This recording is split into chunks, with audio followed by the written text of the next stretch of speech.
Wolves currently sit bottom of the Premier League after picking up only 1 point in their opening 7 games of the season. So will City get a comfortable 3 points tomorrow afternoon? Let's have a look. In terms of team news, we are still of course without Rodri and Oscar Bob, as well as De Bruyne and Nathan Ake, who aren't fit enough to start.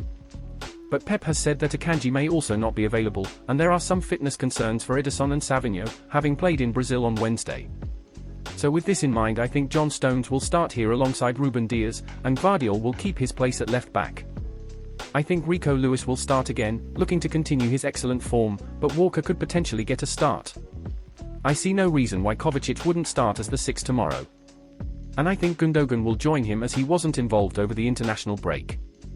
Personally, I believe Foden will be in the side, as without De Bruyne, he adds that spark needed to unlock the opposition. In terms of the front 3, I'm sure Holland will keep his place. And on the wings, I think it will be 2 of Grealish, Doku and Bernardo. It could be Grealish on the left and Doku on the right. Or I definitely wouldn't be surprised if Bernardo starts on the right, with Grealish or Doku on the other side. And finally, even though Pep has said Ederson has come back late from Brazil, I would be very surprised if he doesn't start in goal tomorrow. So now let's have a look at Wolves.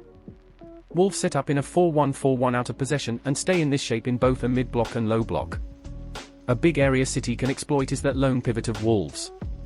Andre so often gets overrun in that central area, especially when the ball gets carried through there, as Andre is frequently drawn to the ball and leaves any other passing options free. This is something we might see Kovacic make the most of, driving with the ball through the middle of the pitch as he loves doing, before passing it on to someone like Foden or Rico.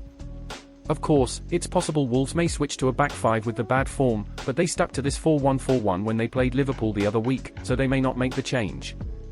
A key point to mention is the fact that Wolves are really not strong when it comes to dealing with the ball in the box. Often the marking is poor, and mistakes are made. Holland could potentially have a field day if this continues here. One big thing I noticed when watching Wolves is just how poor their pressing structure has been this season.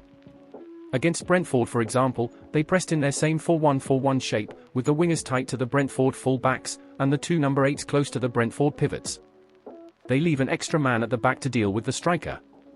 What Brentford did was use their goalkeeper as a centre-back and shifted Collins wider. They then pushed the right back up high, which pinned Cunha back, leaving Collins completely free.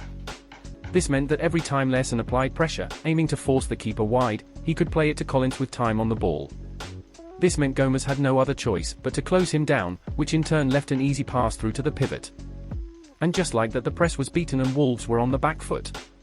If a similar press is used against us tomorrow, it will leave Wolves with all sorts of problems with the quality we have, once we are moving up the pitch looking to carve out opportunities. In possession, Wolves can build up in both a 4-1 or 4-2 shape, with Lemina dropping in to support Andre. They have been adamant on playing out from the back and trying to play through the press all season, even against Liverpool.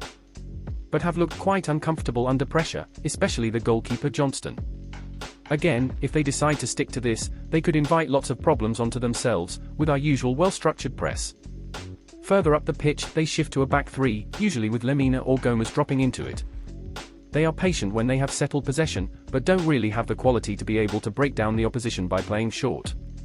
So very often they lose possession cheaply in these positions. Both full-backs are very keen to get forward, providing under and overlaps, which does leave them pretty vulnerable on the counter at times. And when they do give the ball away sloppily as they do, this could lead to some big issues for them against City. So with all this in mind, I would be surprised if City come away from Molineux with anything other than a comfortable win. But you never know when City play Wolves.